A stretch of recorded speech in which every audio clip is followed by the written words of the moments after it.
Hey guys, tonight we're stepping into the dusty archives of ancient Babylon, where the air smells of baked clay and something far stranger.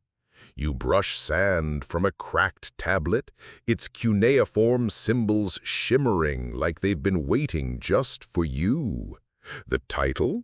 Standard Procedures for the Maintenance and Pacification of Chaos Dragons, 3rd edition.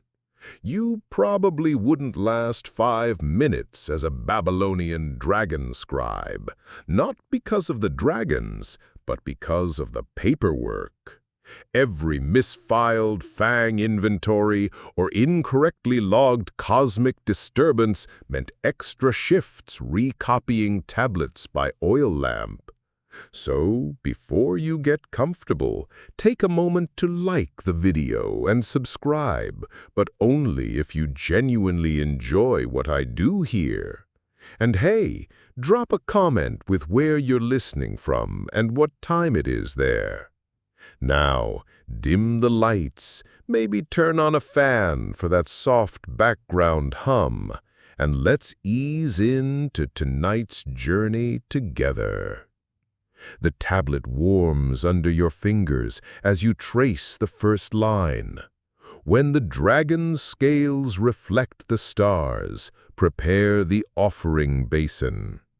Mainstream history tells us Babylonians were obsessed with record-keeping, but nobody mentions they treated world-ending beasts like misbehaving office interns. The flickering lamplight reveals the next passage, where the Babylonians casually list chaos dragons as civil servants of the cosmic ledger. You stifle a laugh. Imagine explaining to your parents that your new government job involves filing paperwork and occasionally wrestling a primordial force of disorder.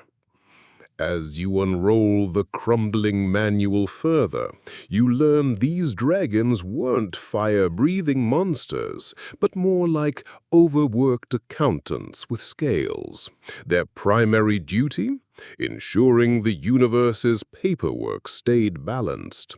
Every eclipse, every unexpected weather pattern, every time someone lost their keys, that was all just unchecked chaos piling up in the cosmic inbox.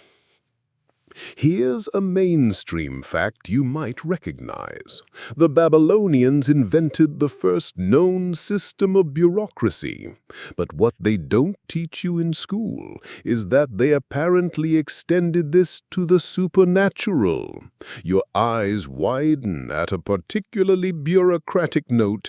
All dragon-induced reality warps must be submitted in triplicate before the lunar conjunction. The quirky detail comes when you reach the section on dragon office hours. Apparently, these cosmic bureaucrats kept strict schedules. You'd have better luck getting an audience during approved roaring hours than trying to submit a chaos appeal during their midday nap. One priest's marginal note complains, "Third time this week the Apocalypse Department has missed the filing deadline." Historians still argue whether these dragon bureaucrats were A. literal creatures, B. metaphors for natural disasters, or C. evidence of the world's first fantasy-prone civil service. You're leaning toward C when you find the real kicker, a section titled Performance Reviews for Eldritch Horrors. Turns out even cosmic entities got annual evaluations. One dragon was reportedly written up for excessive reality bending during peak hours. The next section of the manual hits you with a rule so bizarre you check twice to make sure you're translating correctly. Under no circumstances shall the dragon handler consume garlic, onions, or leeks before the 3rd watch of the night. You can't help but wonder, did ancient Babylonians believe dragons had a vampire-like aversion to allium vegetables? Or was this more about preventing awkward moments when trying to whisper sweet nothings to a cosmic entity with hypersensitive nostrils? As you dig deeper, the reasoning becomes clear. Temple records show that dragons particularly disliked the smell because it interfered with their ability to taste mathematical errors in the fabric of reality. One unfortunate apprentice's disciplinary scroll reads, "Failed to detect a miscalculation in the harvest predictions due to excessive garlic consumption. Assigned to latrine duty for 3 lunar cycles." Here's a mainstream historical nugget. The Babylonians were among the first to document the medicinal properties of garlic. But the manual takes this further, listing it as a cosmic contaminant when dealing with celestial creatures. The quirky tidbit comes from a marginal illustration showing a dragon sneezing so violently it accidentally warps the temple walls. The caption reads, "Result of handler Nabu-Ahebullet's famous double onion incident of 648 BCE. Historians still argue whether A. This was an early form of workplace safety protocol, B. Dragons had a supernatural allergy, C. Some clever priest just really hated garlic breath. You're chuckling at the thought of dragon handlers brushing their teeth with sacred mint when you uncover the real gem, a section titled "Emergency Protocols for when your dragon starts quoting regulations at you." Apparently, some dragons became so bureaucratic they'd trap priests in endless loops of procedural debates. The manual takes an unexpected turn as you reach the section titled "Proper Bribing Techniques for Juvenile Chaos Dragons." Apparently, even cosmic forces of disorder could be swayed by the ancient equivalent of cookies and cartoons. The text matter-of-factly states, "A freshly baked honey cake holds approximately 12 minutes of appeasement value for a standard-class juvenile dragon." You can't help but picture Babylonian priests acting like weary parents, keeping treats in their robe pockets to distract baby dragons from unraveling the space-time continuum. Temple records confirm this. One requisition form requests 40 honey cakes, 7 clay rattles, and emergency blanket woven from sunset clouds for what's described as the annual teething season. Here's your mainstream fact. The Babylonians were pioneers in apiculture, maintaining elaborate bee gardens. But the manual reveals their honey wasn't just for sweetening. It was graded by dimensional stability potential, with the purest batches reserved for dragon calming. The quirky detail comes from a scribbled note in the margins. Warning, do not substitute date syrup. The Nergal Temple incident of 721 BCE proved this creates hyperactive dragons. Below it, someone has drawn an exaggerated depiction of a sugar-crazed dragon doing loop-the-loops around the ziggurat. Historians still argue whether these were actual childcare techniques applied to dragons. B. The juvenile dragons were metaphors for unpredictable natural phenomena. Or C. Babylonian priests had the weirdest side gigs in history. You're leaning toward C when you find the real kicker. A subsection titled "Time-Out Procedures for Reality-Bending Tantrums," complete with instructions for constructing a cosmic naughty corner using enchanted chalk and the tears of a mildly annoyed bureaucrat. The next section of the manual hits you with a heading that makes your eyebrows climb. Mandatory spa treatments for scale maintenance. Failure to comply may void cosmic warranties. You never imagined ancient dragon care would involve so much pampering, but the Babylonians clearly took their reptilian skin care seriously. As you translate further, you learn that chaos dragons required weekly exfoliation with moon-washed sand from the seventh dune east of Babylon, applied in precise clockwise motions. Temple supply lists include items like volcanic pumice stones, blessed by 3 generations of priests, and aromatic cedar oils aged exactly 7 years in jars that have never seen daylight. Here's a mainstream fact to ground you. The Babylonians were renowned for their advanced cosmetics and perfumery. But the manual reveals they extended this expertise to eldritch creatures.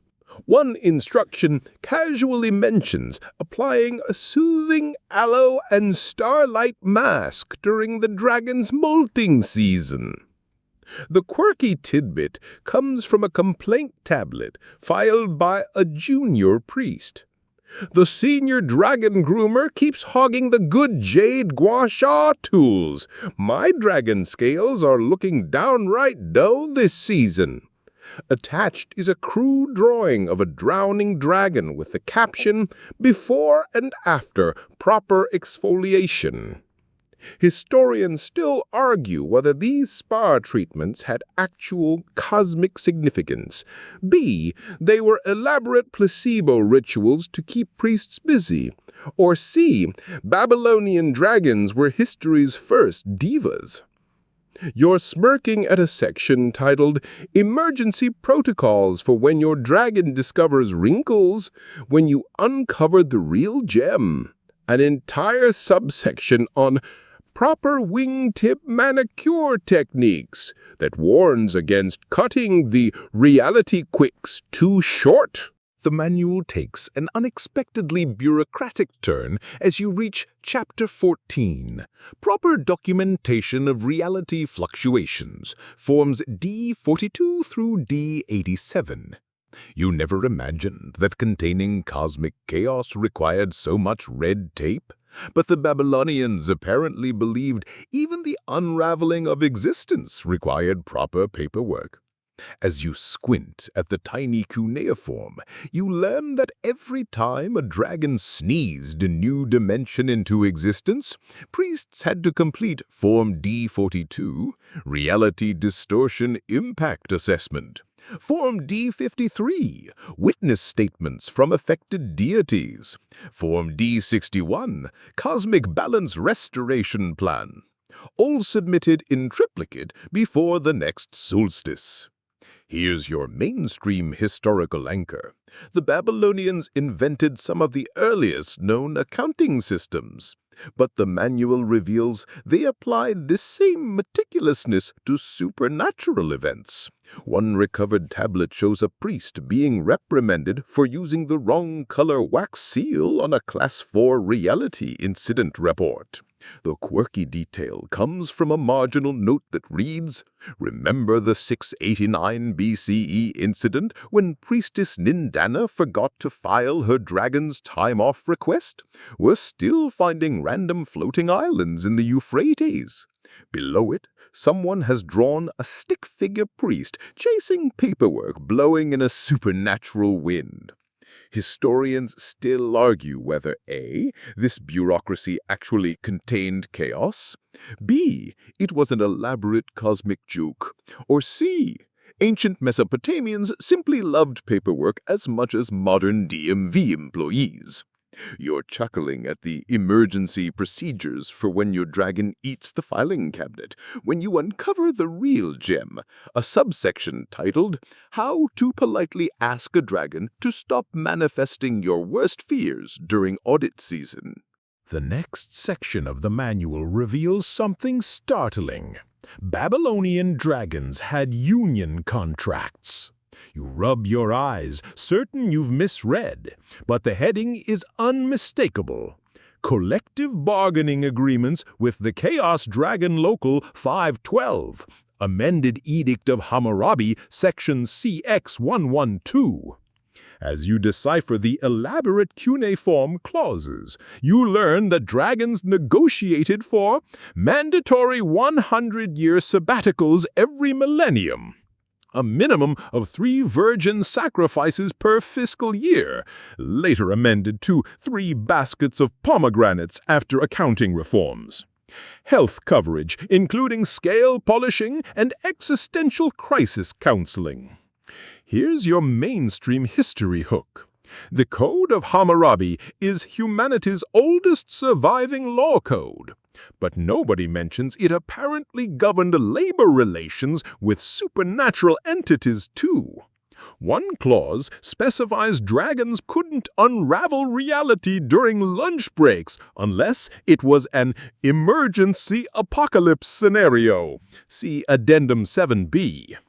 The quirky tidbit comes from a dispute resolution tablet where a dragon named Kurnam Tarlach is suing the temple for emotional distress after being forced to manifest in a non-Euclidean break room for 17 consecutive shifts. The judgment orders the priests to provide adequate dimensional seating and at least one mortal to complain to. Historians still argue whether A. These were actual labor agreements, B. Satirical commentary on Babylonian bureaucracy, or C. Evidence that HR nightmares are eternal. Your snorting at the Dragon Grievance submission forms must be filed in the 11th dimension when you uncover the real gem, a clause allowing dragons to work from home during active prophecy seasons, provided they maintain at least 50% reality coherence in their designated workspace. The manual takes an unexpected turn as you reach the section titled Proper Bribing Techniques for Juvenile Chaos Dragons. Apparently, even cosmic forces of disorder could be swayed by the ancient equivalent of cookies and cartoons. The text matter-of-factly states, "A freshly baked honey cake holds approximately 12 minutes of appeasement value for a standard-class juvenile dragon." You can't help but picture Babylonian priests acting like weary parents, keeping treats in their robe pockets to distract baby dragons from unraveling the space-time continuum. Temple records confirm this. One requisition form requests 40 honey cakes, 7 clay rattles, and 1 emergency blanket woven from sunset clouds for what's described as the annual teething season. The manual takes an unexpectedly domestic turn with Chapter 9, Household Management for Dragon Handlers, including approved curtain fabrics for extra-dimensional dwellings. You never thought you'd be reading ancient Mesopotamian interior design tips, but here you are, learning that chaos dragons apparently care deeply about home decor. As you translate further, you discover that Babylonian dragon handlers were required to maintain at least 3 separate dimensions in their assigned dwelling for company, storage, and that one weird dimension where you keep the good incense. Only use curtains woven from sunset threads and children's laughter with strict quality control measures. Provide adequate scratching posts made from imported mountain ranges or equivalent. Here's your mainstream historical anchor. The Babylonians were famous for their textiles and domestic arts, but the manual reveals they extended this to cosmic real estate. One inventory list includes 1 slightly used black hole, good condition, only used for light storage. The quirky tidbit comes from a complaint tablet where a dragon handler laments, "My dragon keeps rearranging the furniture in the 4th dimension. I can't find my favorite sacrificial dagger for weeks at a time." Below it, someone has drawn a crude map labeled "Approximate Location of Missing T-Set," probably behind the seventh spatial fold. Historians still argue whether these were actual interior design guidelines, metaphors for maintaining cosmic balance, or proof that even ancient civilizations struggled with roommate issues. You're smirking at the section titled "Proper Storage of Spare Realities. Do not stack more than 3 high," when you uncover the real gem. A subsection on how to politely ask your dragon to stop manifesting nightmares in the guest dimension. The next section of the manual hits you with a title that makes you question reality. Annual Performance Reviews for Cosmic Entities, including mandatory self-reflection exercises. You never imagined ancient Babylonians subjected world-ending forces of nature to corporate-style evaluations. But the tablet lays it all out in meticulous cuneiform bullet points. As you decode the text, you learn that dragons were graded on reality maintenance efficiency, minimum 67% dimensional stability required, teamwork with other supernatural entities, no more than 3 to 5 apocalyptic tantrums per quarter, professional development, at least 1 new chaos skill learned annually. Here's your mainstream historical anchor. The Babylonians invented some of the earliest known systems of standardized testing, but the manual reveals they also applied this to the divine. One recovered evaluation form critiques a dragon for excessive use of flashy reality warping when simpler methods would suffice. The quirky tidbit comes from a dragon's self-evaluation where they wrote, "I successfully contained 98% of existential crises this year, though I could improve on not eating the witnesses." A priest has scribbled in the margin, "We've discussed this. Witnesses are not snacks."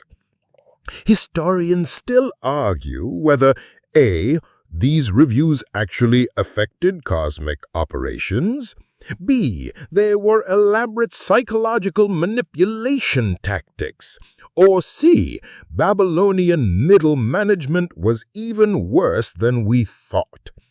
You're chuckling at the 360-degree feedback from mortals, deities, and alternate timeline versions of yourself when you uncover the real gem, a disciplinary notice for a dragon who kept using the cosmic reset button as an alarm clock. The next section of the manual reveals something startling. Babylonian dragons had union contracts. You rub your eyes, certain you've misread, but the heading is unmistakable.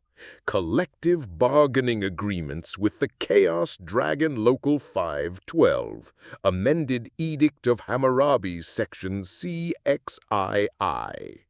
As you decipher the elaborate cuneiform clauses, you learn that dragons negotiated for mandatory 100-year sabbaticals every millennium, a minimum of 3 virgin sacrifices per fiscal year, later amended to 3 baskets of pomegranates after accounting reforms, health coverage, including scale polishing and existential crisis counseling.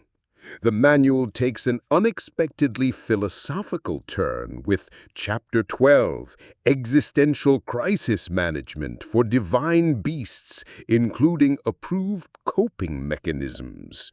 You never thought you'd be reading ancient dragon therapy techniques, but here you are, learning that even cosmic entities needed emotional support. As you translate the weathered clay, you discover Babylonians developed surprisingly modern-sounding interventions. Reality affirmation mantras like, "I am a valid and necessary force of nature."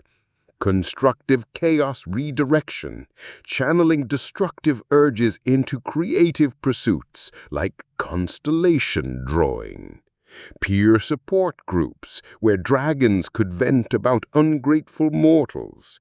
Here's your mainstream historical hook. The Babylonians pioneered early psychology in their diagnostic dream interpretations, but the manual reveals they extended this to supernatural mental health. One case study describes a dragon who kept accidentally unmaking Tuesdays until given a purposeful hobby, overseeing library late fees. The quirky detail comes from a priest's journal entry. Third session with Kurgal still insists the universe is meaningless. Suggested he try volunteering as a harvest deity. Results mixed. Below it, a crude drawing shows a disgruntled dragon half-heartedly making wheat grow while muttering about futility. Historians still argue whether these were genuine therapeutic practices. B. Satirical commentary on priestly work conditions. Or C. Proof that imposter syndrome transcends species. You're smiling at the approved comfort objects for Elder Dragons list, including a pocket dimension filled with baby universes to nurture, when you uncover the real gem, a section titled, "When Your Dragon Discovers Nihilism." Talking points. The next section of the manual makes you do a double take. Dragon exercise requirements, minimum daily reality flexing, and optional cosmic stretches. You never imagined ancient Babylonians put their chaos dragons on workout regimens. But the text describes something between divine yoga and supernatural CrossFit.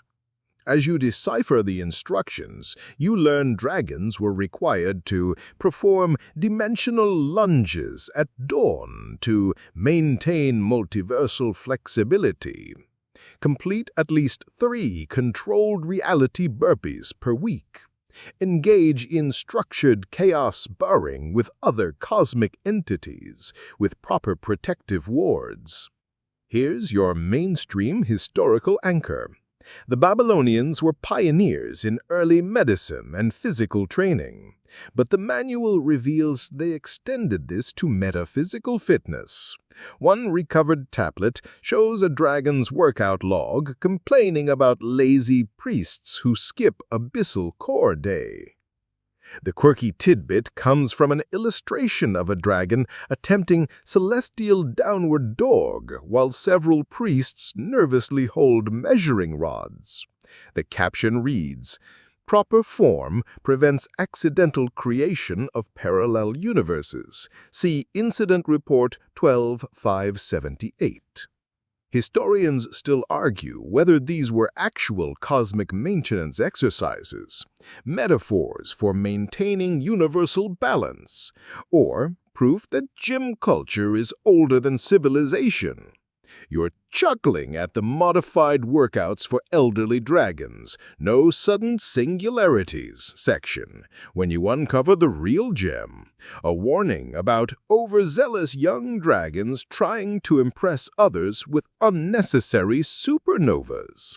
The manual suddenly shifts to what appears to be ancient HR policy with Chapter 17, Interdimensional Workplace Romance Guidelines, including proper deity, dragon, boundary setting. You blink at the tablet, wondering if you've accidentally translated a Babylonian soap opera script rather than a sacred text. As you piece together the regulations, you uncover shockingly specific rules. No more than 3 prophetic love poems may be exchanged during work hours. Shared dreamscapes must be reported to the temple HR department within 7 business days. Cosmic entities caught holding hands across dimensions will be subject to mandatory cooling-off periods in separate realities. Here's your mainstream historical hook. The Babylonians recorded some of humanity's earliest love poetry, but the manual reveals they also bureaucratized divine relationships. One disciplinary scroll reprimands a moon god for excessive winking, causing unintended supernovas in a dragon's personal space-time continuum. The quirky detail comes from a complaint tablet where a priestess writes, "Again I must protest Dragon Zubala's habit of manifesting my ex-lover's faces in distant nebulae. This constitutes workplace harassment under Hammurabi's Code Section 12.7. A scribbled reply reads, "Noted. Please stop feeding him your old love letters." Historians still argue whether A. These were actual divine workplace policies, B. Satire about priestly romantic entanglements, C. Proof that office drama is multiversal. You're snorting at the approved breakup rituals for deity dragon couples, minimum 500-mile dimensional buffer required, when you uncover the real gem, an appendix titled, "What to Do When Your Dragon Starts Dating Your Alternate Timeline Self." The manual takes an unexpected turn into culinary territory with Chapter 19, Approved Snacks for Cosmic Entities, Nutritional Guidelines, and Forbidden Reality-Flavored Treats. You never imagined you'd be reading ancient dragon diet plans, but here you are, learning that chaos dragons had surprisingly sophisticated palates. As you translate the weathered clay, you discover the temple maintained strict feeding protocols. Morning, 1 lightly toasted supernova, class 2 or smaller. Afternoon, aged cosmic background radiation, no more than 13.7 billion years old. Evening, hand-fed paradoxes, deboned and served at room temperature.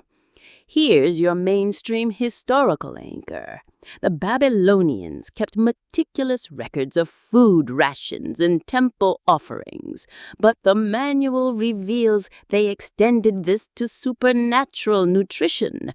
One inventory lists 37 jars of preserved singularities for emergency snacking. The quirky detail comes from a priest's complaint. Dragon Lugalana keeps stealing the good dark matter from the supply closet. Last week, he ate an entire cluster of galaxies we were saving for the winter solstice festival. Below it, someone doodled a guilty-looking dragon with crumbs of starlight around his muzzle. Historians still argue whether these were actual feeding guidelines, B. poetic descriptions of cosmic phenomena, or C. evidence that ancient priests had too much time on their hands. You're grinning at the holiday meal protocols, how to prevent your dragon from overeating space-time, when you uncover the real gem, a warning about the dangers of feeding dragons spicy quantum fluctuations before bedtime. The manual suddenly becomes startlingly modern with Chapter 22, Remote Work Policies for Divine Beasts Telecommuting Across Dimensions. You never expected to find ancient Babylonian guidelines for supernatural work-from-home arrangements, but the text lays out surprisingly familiar protocols. As you decode the cuneiform, you learn dragons could request up to 3 millennia of telecommuting per cosmic cycle, A standard-issue portable reality anchor must be returned in original condition. Scheduled apocalypse delays if working from alternate timelines. Here's your mainstream historical hook. The Babylonians developed early accounting systems to track goods across distances, but the manual reveals they also managed metaphysical labor. One performance review praised a dragon for maintaining 97% dimensional coherence while working from a pocket universe. The quirky tidbit comes from a tech support request. My home reality portal keeps buffering during important chaos surges. Have tried sacrificing 3 goats and restarting the cosmic router. Please advise. A priest scribbled underneath, "Did you check if the divine firewall was enabled again?" Historians still argue whether A. These were actual remote work policies, B. Satire about priestly work avoidance, or C. Proof that some workplace struggles are eternal. You're chuckling at the proper use of divine VPNs. No accessing forbidden realms during work hours when you uncover the real gem. An incident report about that time a dragon accidentally emailed the end times to the entire Pantheon CC list. The final section of the manual opens with a surprisingly poetic heading, Chapter 24, Retirement Protocols for Elder Dragons, including memory preservation and cosmic nesting procedures. Your fingers hover over the clay as you realize you've reached the end of this strange journey. One last glimpse into how ancient Babylonians said goodbye to their cosmic companions. As you translate the fading symbols, you learn about the ceremony of gentle unmaking, where dragons could choose their final form. Popular options included mountain ranges and particularly dramatic sunsets. Memory amber technology that preserved dragons' wisdom in crystallized time. The long nap option for dragons who preferred dormancy over true departure. Here's your mainstream historical anchor. The Babylonians documented elaborate retirement rituals for priests and kings, but the manual reveals they extended this care to the divine. One record describes the great dragon Ansar becoming the Northern Lights as per his 2345th birthday wishes. The quirky detail comes from a marginal note. Remember to remove all cosmic leash spells before final transformation. The Utu incident taught us this. Below it, a hasty sketch shows confused priests chasing a sentient river that used to be their dragon.